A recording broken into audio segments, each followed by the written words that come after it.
Yan po, maraming salamat sa Panginoon sa araw na ito. Buti hindi ako inabot ng ulan. Masyadong malakas. At hindi ko alam kung ano yung naituro ni Pastor Gary nung mga nakaraang linggo. Pero alam ko, church discipline din. So, church discipline din yung naituro niya. Pero ngayon, titignan natin sa lesson na ito, which is lesson number 1. Although third week na, pero series lang ito ng dalawang Sunday school o dalawang Sunday na pag-aaralan natin yung theology and church discipline. So dito, ang atake ng lesson ay more on theology. So theological views ang titingin natin. Ano ba yung sinasabi ng Bible when it comes to church discipline? At itong lesson din na ito ay nakafocus para sa mga local church members at para sa isang Sunday school setting. Ngayon po, ang unang-unang lesson is why church discipline matters.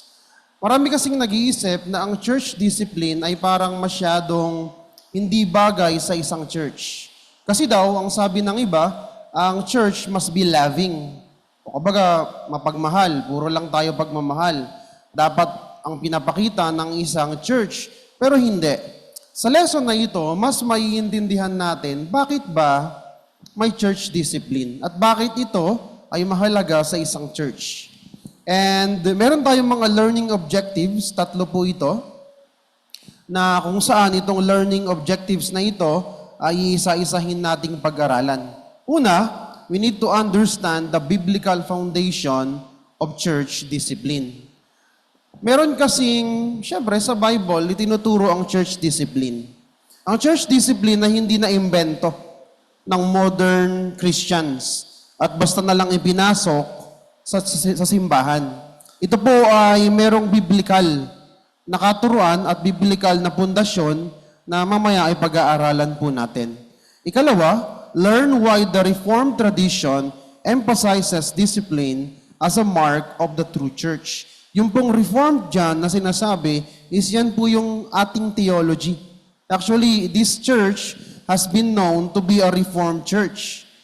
Ibig sabihin, this church abide in the teachings of the Reformed theology. So titignan natin ano ba yung kinalaman ng Reformed tradition sa sa pagkakaroon ng church discipline. At itong church discipline na ito ang magsasabi na tayo po ay isang totoong simbahan. Ang daming church ngayon na hindi nagpa-practice ng church discipline. Kasi bakit? Yun nga ang kanilang mantra. Kailangan lang nating mahalin ng tao. Pero paano kung nagkakasala na talaga yung tao? Hindi ba iniutos ng Diyos na dapat nating usisain, tignan, at maibalik sa tamang landas yung taong yon? Kasi yun ang purpose ng church discipline. Maibalik yung tao in the loving fellowship of the church and Christ. Hindi yan para usigin o hindi para batuhin yung tao, kundi maibalik sa ating fellowship. Kung hindi talaga siya babalik, hindi magsisisi, sa huli, anong process ang mangyayari? Mag-excommunicate po tayo ng tao.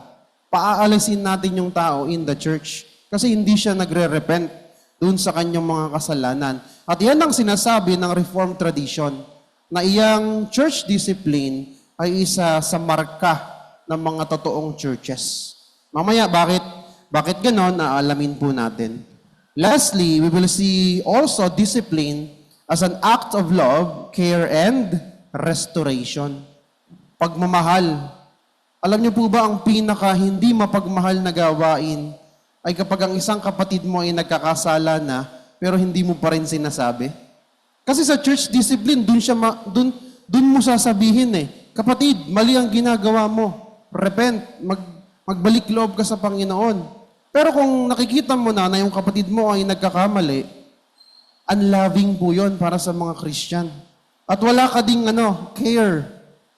Bahala ka sa buhay mo. Magkasala ka, magkamali ka, hindi kita idadalhin sa church discipline o hindi tayo mag-undergo ng process ng church discipline. And lastly, sabi dyan, restoration. This is an act of restoration, yung church discipline, para maibalik ka sa tamang landas na sinasabi sa atin ng ating Panginoong Jesucristo. So yan po yung mga pag-uusapan natin. Actually, napakaseryoso po ng topic na ito. Usually, maraming na-offend. Pero I pray that the Holy Spirit will touch our hearts na yung ating pong mapapakinggan ngayon ay talagang maintindihan natin na ito po ay utos ng Diyos. At ito po ay para sa kapurihan ng Diyos. Manalangin po muna tayo sandali bago po tayo pumunta roon sa pinakang main lessons po natin. Aming Ama, maraming salamat sa oras na ito. Napakabuti mo sapagkat binigyan mo kami ng concept ng church discipline na kung saan dito mo na ipapakita ang iyong pagmamahal, ang iyong pag-aaruga, at yung idea na kami magbalik loob sa iyo, Panginoon, kung kami man ay magkasala. Salamat, Panginoon, sapagkat sa church discipline, dito namin nakikita yung tunay na estado ng aming mga puso, na kami ay makasalanan, at itong kasalanan na ito ay hindi magdudulot sa amin ng maganda. Kaya patuloy na tinuturuan mo kami ng disiplinang ito. At salamat, sapagkat sa lesson na ito ay patuloy na mas malalaman namin kung ano ba ang iyong kalooban patungkol sa topic ng church discipline. Maraming salamat po. Ito po ang aming samot dalangin sa tanging pangalan ng aming Panginoong Jesus. Amen. Ang una pong teaching points or doctrinal points o tinatawag na theological idea na mayroon po sa church discipline is biblical. Bakit po ito naging biblical? Pag sinabi pong biblical, ibig sabihin ito po ay naaayon sa salita ng Diyos. Yun po ang napakasimpleng terminology na meron tayo. Church discipline or discipline is biblical because Christ commands it.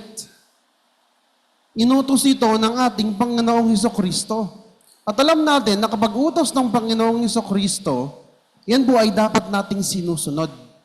Ngayon, kung isang church ay hindi sumusunod in the proper church discipline, ang church po na yon ay pwede nating sabihin na unbiblical. Hindi sila sumusunod sa tamang katuruan, sa tamang utos na meron ang ating Panginoong Hesukristo. Ito po ay naging topic nung linggo sa inyong preaching, yung Matthew chapter 18, verses 15 to 20. Mula po sa verses 15 hanggang 17, diyan natin makikita yung process ng church discipline. Paano daw sa una? Sa una, kung ang kapatid mo ay nagkasala, personal and private, lalapitan mo siya. Kapatid, mali ang ginagawa mo. Hindi tama yan. Yan ay labag sa utos ng Diyos. Hindi siya nakinig. Ngayon, kailangan mo magsama ng 2 o 3, yun yung tinatawag na after ng personal and private confrontation, magsasama ka na ngayon ng small group of people na kung saan, sasabihan nyo rin siya na kapatid, mali ang ginagawa mo. Ito yung mga ebidensya na meron kami. 2 or 3 witnesses ang kinakailangan. And kapag hindi pa rin nakinig, dadalhin mo na yan saan? Sa church. And the congregation will decide whether to excommunicate, paalisin yung taong yan, or to let him be restored in the body of Christ. Dito sa ating buluwagan, dito sa ating fellowship, sa katawan ni Kristo, sa church. Ngayon, yung process po na yan is mandated by Christ. Si Kristo po ang nagsasalita sa Matthew chapter 18. Kausap niya ang disciples. And hindi lang yan, yung verses 18 to 20, malalim po ang ibig sabihin ng verses na ito.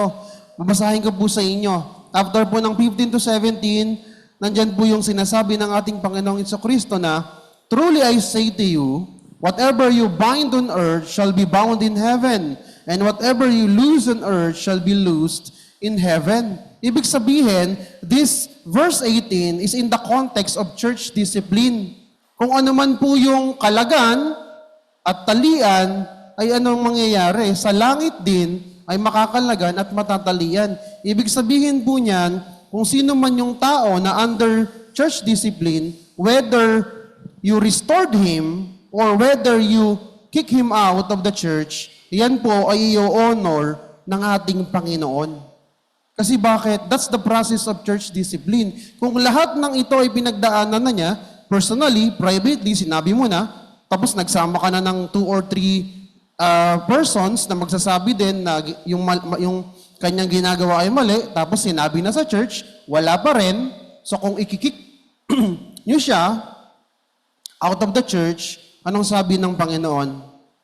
Whatever you bound in heaven, whatever you bind in earth will be bound in heaven. Kung ano man ang magiging desisyon, i-honor yan ng Panginoon because Christ command church discipline. Ano pang sabi sa verse 19? Again, I say to you, if 2 or 3, if 2 of you agree on earth about anything they ask, it will be done for them by my Father in heaven.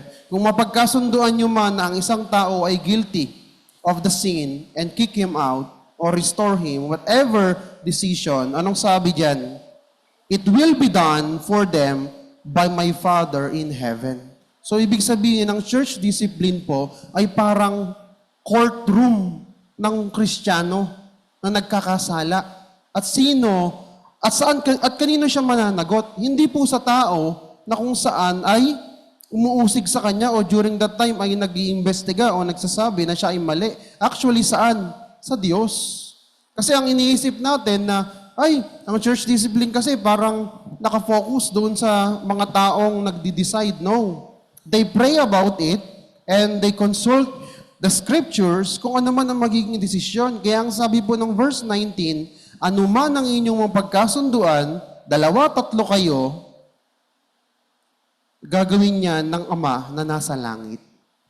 Verse 20, from where 2 or 3 are gathered in my name, there I am among them. Alam ko po na mahirap ang process ng church discipline. May masasaktan, may ma-offend, at maaaring may masira na relationship. Pero anong sabi ng Panginoon? Ito yung kanyang magandang pangako. During the church discipline, kung sino man yung mga involved, nandoon ang Panginoon. Kasama siya during the process. And among all the Christians, dapat dito tayo maging masaya. During the church discipline, it is not just all about the church and the members. It is truly about God and His command. And according sa ating first doctrinal teaching points, discipline is biblical. Commandment ito ng ating Panginoong Jesucristo. At ngayon, kung hindi tayo susunod dito, we disobey Christ and we don't glorify the Father. At yun po ang pinaka hindi magandang gagawin natin kung ang isang church ay hindi po nagpa-practice ng church discipline. Kaya napakahalaga sa isang church na may church discipline. Kasi bakit? Ito kung ang isang member ng FBCF, sorry for the degree ng sin na sasabihin ko, ay nakikiapid. May asawa siya pero meron pa rin siyang ibang asawa o kinakasama. Mananahimik ba ang church? No. Dapat sabihin natin sa taong yon na mali yan. Bakit? Once again, this is biblical. This is biblical na yung isang taong nagkakamali ay nilalapitan at sinasabihan na kapatid, mali yan. Kung hindi makinig, magsama ng iba. At kung hindi pa rin makinig, tell it to the church. At kung ayaw talagang makinig, sorry sa term, pero baka hindi talaga siya Kristiyano. Baka hindi talaga siya regenerated. Di ba yung pinag-aaralan natin? Kasi bakit? During the church discipline, kasama po ang banal na espiritu. Hindi parang, kunwari, kami lang nila Dikon ang nag-uusap about dyan. Hindi po. It's all about the Holy Spirit, the Trinity, and also yung member na kung saan ay nagkakasala. So ngayon, kung hindi talaga magbabago at ayaw mag-repent, magsisi sa kasalanan ng tao, the final conclusion is what? Baka hindi talaga siya Kristiyano. Kaya nga anong sabi? Kick him out of the church. Ituring nyo siya na unbeliever, outsider. At nasa Bible po yan. At malinaw na iyan po ay utos ng ating Panginoong Jesucristo. Ano ba yung dalawang definition of church discipline?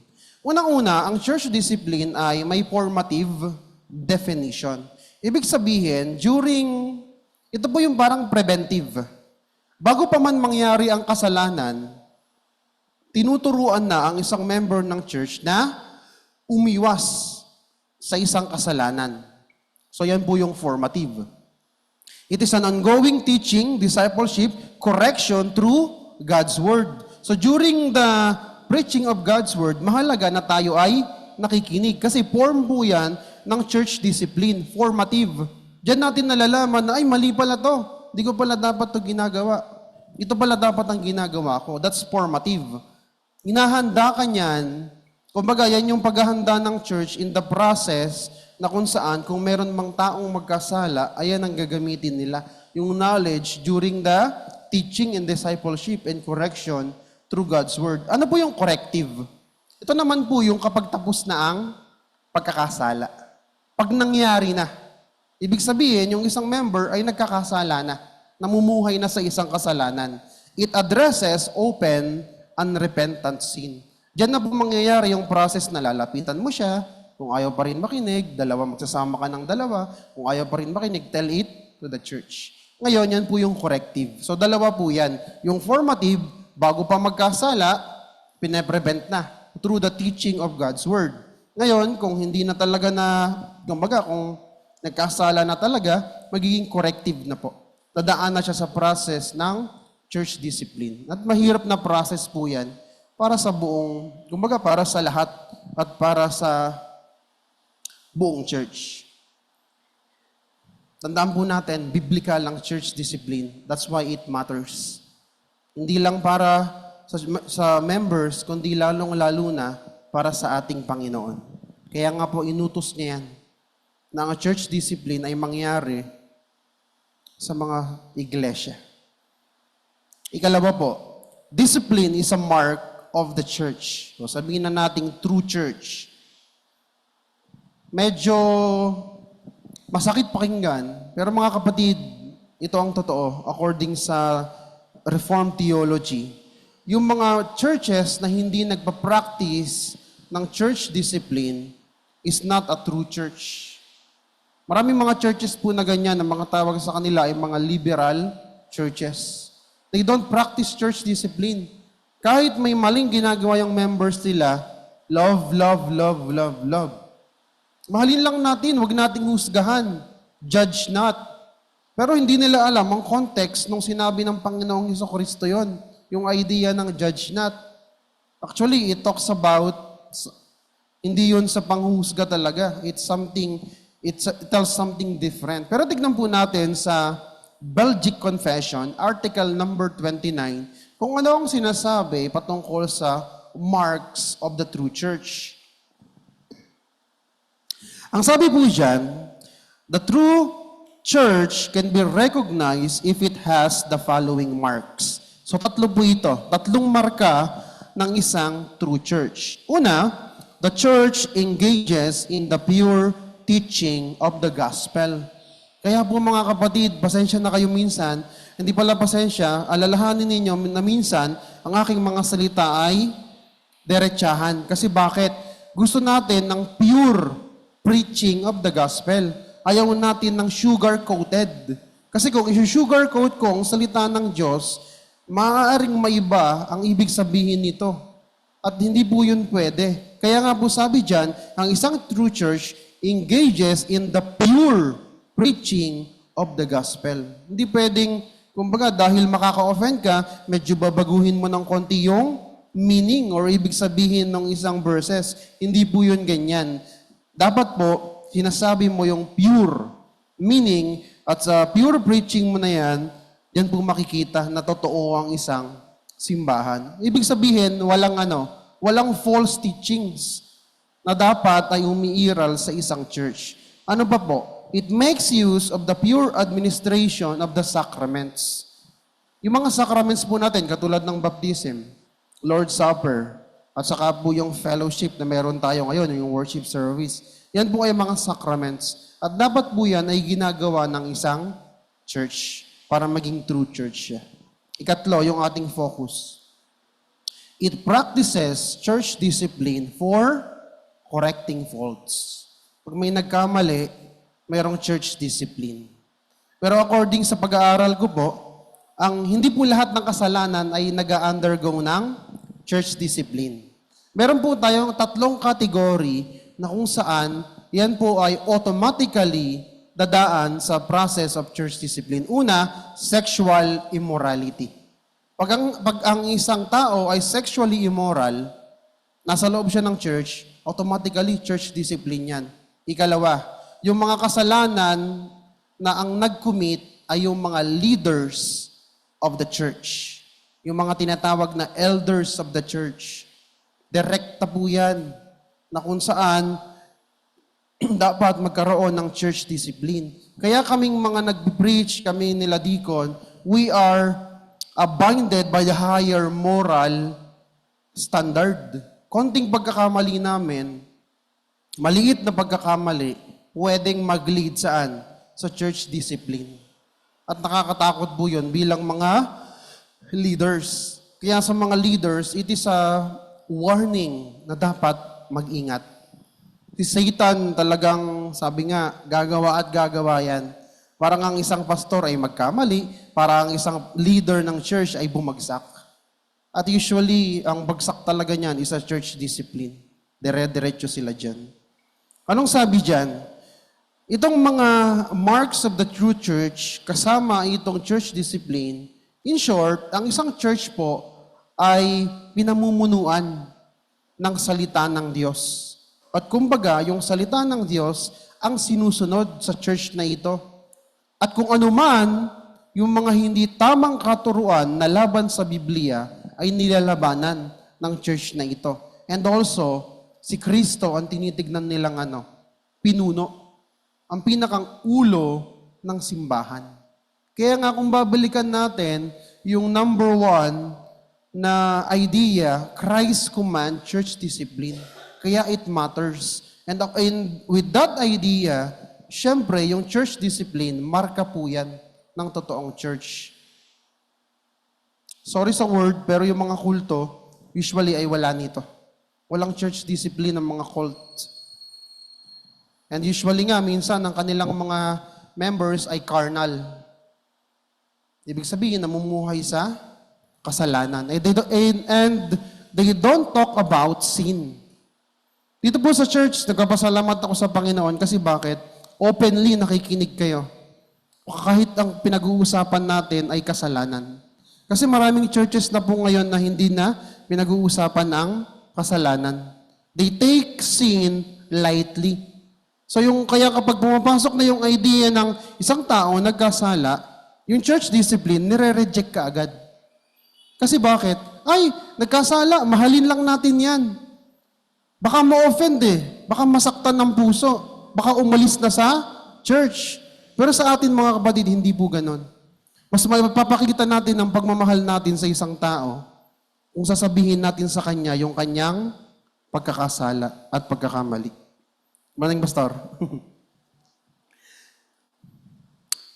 Punta po tayo sa Reformed Theology and Church Discipline. Meron po akong sinama dyan na Heidelberg Catechism.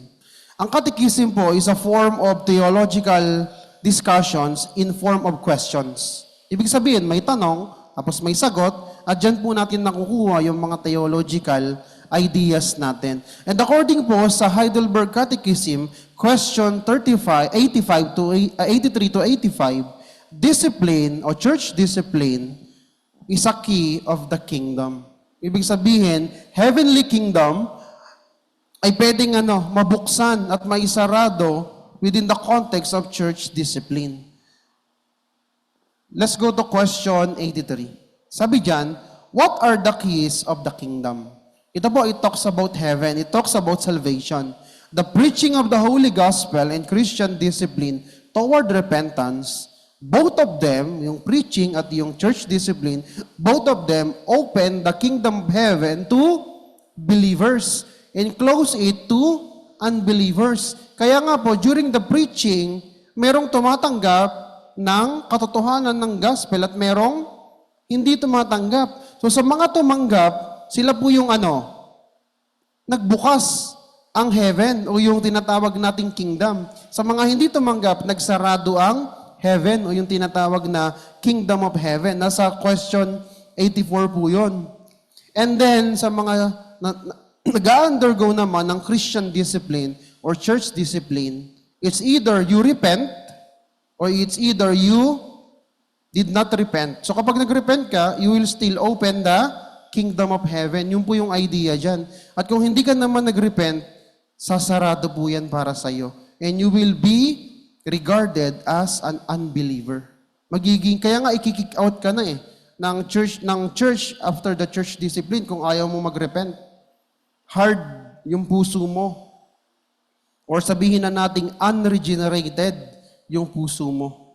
So that are the keys of the kingdom. Ngayon, talon tayo sa question 85. Kasi yung question 84 na ipaliwanag ko Question 85, how is the kingdom of heaven closed and opened by Christian discipline or church discipline? According to the command of Christ, according to the command of Christ, naayon sa utos ni Kristo, those who called Christian, tinatawag ang sarili na Christian, profess unchristian teachings, or live unchristian lives, and who after repeated personal and loving admonition refuse to abandon their errors and evil ways, and who after being reported to the church, that is to those ordained by the church for that purpose, fail to respond also to the church admonitions, such persons the church excludes from the Christian community by withholding the sacraments from them, and God also excludes them from the kingdom of Christ. Under the church discipline, mga kapatid, kung umabot na siya sa congregational level, nasabi mo na sa church at wala pa rin nangyayari, hindi pa rin nagre-repent ang ating kapatid, anong sabi dyan? He will be excluded from the church sacraments. So hindi na siya pwedeng mag-partake ng Lord's Supper. And also, yung fellowship na meron siya sa church ay winawaksi na rin. Tinatanggal na rin po yan. And also, God excludes them from the kingdom of Christ. Kaya nga masaya tayo kapag ang isang tao na kung saan nag-undergo ng church discipline ay bumalik. Kasi alam natin na yung taong yon ay naligtas.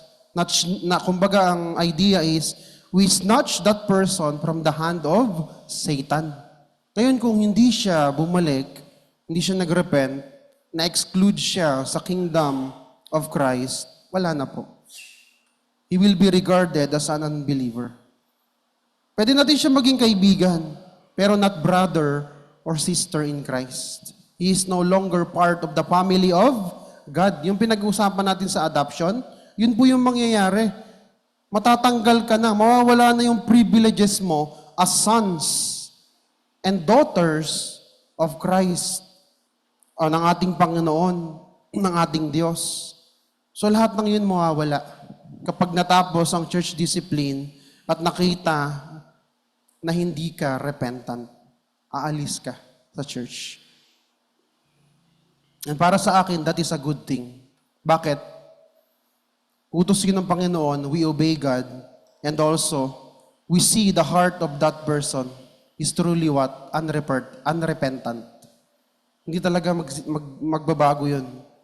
Hindi siya magsisisi sa kanyang kasalanan. Kasi bakit? May kwento lang ako. May kaibigan ako. Nagkamali siya sa akin. Nilapitan ko siya. Pagkatapos namin mag-usap personally, tapos na. Ganun kasi ang puso ng isang binago. O kumbaga, yun ang puso, yun ang attitude ng isang tao, binago na ang puso. Kumbaga, may regenerated heart. Doon pa lang sa first level na privately, lalapitan mo yung tao at sasabihin mong mali yung kasalanan niya, actually, dapat doon tapos na eh. Hindi mo na kailangang magdala pa ng ibang witnesses. Hindi mo na kailangan pang sabihin sa church. Kasi bakit? Pag dumaan ka na sa lahat ng yan at wala pa rin, it concludes what? You have an unrepentant heart. Hindi ka talaga magsisisi sa kasalanan mo. Mga kapatid, isa pong paalala sa atin, discipline is never about punishment. Ito po ay patungkol saan? About grace and holiness. Mga kapatid, nakakahiya na we always say every Sunday na our God is holy.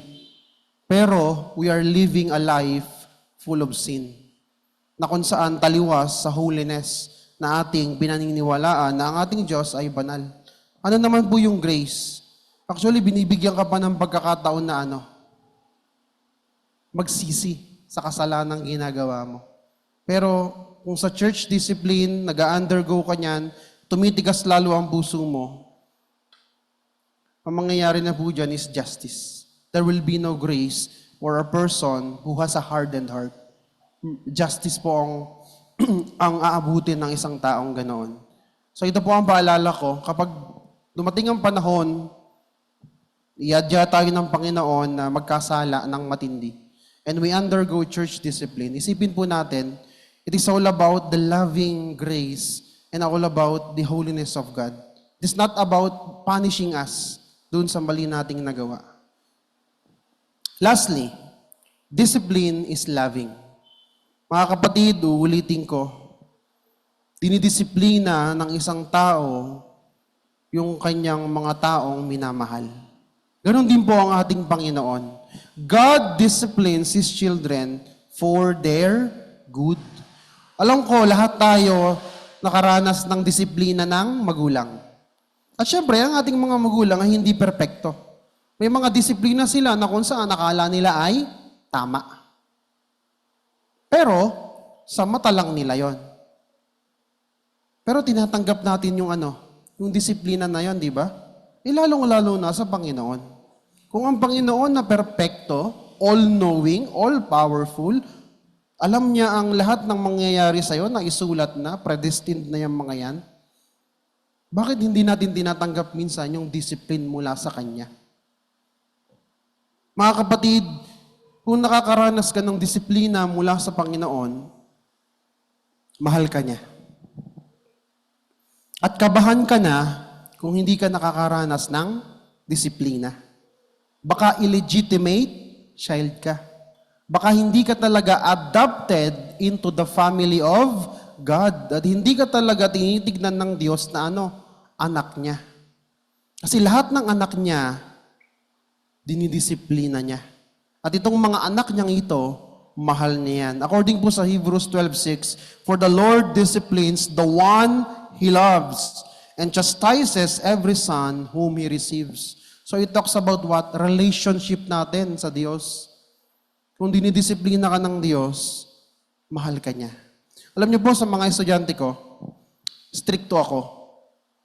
Sinasabi ko lagi sa kanila, kapag ako ay may sinasabi, pag may sinasabi akong, pag sinasaway ko sila, at may sinasabi akong dapat nilang pakinggan, hindi po yun ibig sabihin na ako ay against sa kanila. Pero ang gusto ko ay mapabuti sila. At that is the loving thing na gagawin mo sa isang tao. Sabihin mo yung mga mali niya. At sa atin din, during the church discipline, ganoon din po tayo. Huwag po nating isipin na kapag ang church ay laging nagpa-practice ng church discipline, ay parang terrorizing tayo. Na kada na lang may mali ay ating papatulan. Hindi po. Church discipline is loving, mapagmahal. Bakit? Tignan po natin yung purposes of discipline. Meron po diyang 3. Yung una pa lang, makikita nyo na po na it's all about love. Restoration of the sinner. The only purpose kung bakit may church discipline is one. Number 1 is restoration of the sinner. Gusto nating maibalik yung taong nagkakasala. Pero kung ayaw talaga ng taong nagkakasala, excommunicate. Protection of the church. Alam niyo ba mga kapatid, na kapag ang isang tao dito ay nagkasala, lahat tayo damay. Bakit? Pag nag-point ng fingers ang unbelievers, lahat naman yan, ganyan eh. Kasi nga yung isang member nila, ganun. Pero anong ginawa nila? Wala, hindi sila kumilos. Pero if they see that the church discipline is undergoing, they will realize something is different with the church. Kasi bakit? Hindi sila pumikit dun sa pagkakamali ng isang tao. At kaya nga po itong church discipline is protection para sa atin. Bakit? Dito po din natin malalaman kung isang tao ba talaga ay tinawag at ligtas. Sorry, kasi hindi talaga lahat ng nasa church ay ligtas. Maaaring may mga kasamahan tayo rito na hindi talaga mga tupa. Pwedeng mga kambing. Diba? Hindi sila kasama sa kawan ng ating Panginoong Jesucristo. Kaya may protection during the church discipline. Diyan natin sila nadidistinguish. Yung totoong niligtas at yung mga hindi talaga niligtas. Lastly, preservation of Christ's honor. We are ambassadors of Christ. Dala-dala natin yung pangalan ni Kristo kahit saan man tayo pumunta. At whatever na gawin man natin, madudungisan po ang pangalan ng ating Panginoong Jesucristo. Mabuti masama man yan, it will always go back to the Lord Jesus Christ. At pero syempre, anong gusto ng church discipline? Ma-preserve tayo sa mga unholy testimony na mayroon tayo sa ating buhay. Mga kapatid, once again, babasahin ko lang itong quotation na ito. Wala dyan sa PowerPoint. The most loving thing to do with person in sin is to tell that person that sin is harmful. Na walang patutunguhan yung kasalanan. And the most unloving thing to do with a person in sin is to let them live in sin untouched. Kung hahayaan natin ng isang tao ay mamuhay sa kasalanan, mga kapatid, unbiblical tayo. That's point number 1. Ikalawa, we are not a true church. Ikatlo, we are not loving people. Hindi natin minamahal lang tao. Bakit? Yan po yung nasusulat sa Biblia. Unang-una, church discipline is biblical. Church discipline is a mark of a true church. And lastly, church discipline is loving. So kung hindi po natin ginagawa yung church discipline na yan, wala po tayo ng tatlong bagay na yan. Hindi tayo biblical, hindi tayo totoong simbahan, at hindi rin po tayo mga mapagmahal na tao. Ang ating pong application as church members, dapat hindi po tayo matakot sa church discipline. Bakit? Ito po yung way ng ating Panginoon, ng ating Diyos, to keep us close to Christ. Pero kung ayaw natin maging close kay Christ, hindi nga po magiging effective ang church discipline. Kaya whatever situation ng dinadaanan ng church ngayon, ay lagi po nating tatandaan ang church discipline. It's all about God keeping us to Christ. Pinabalik niya tayo kay Kristo. Any question po? Let's go now sa ating Q&A. Baka may mga tanong po at kayo ay nalilito sa ilang parte ng lesson.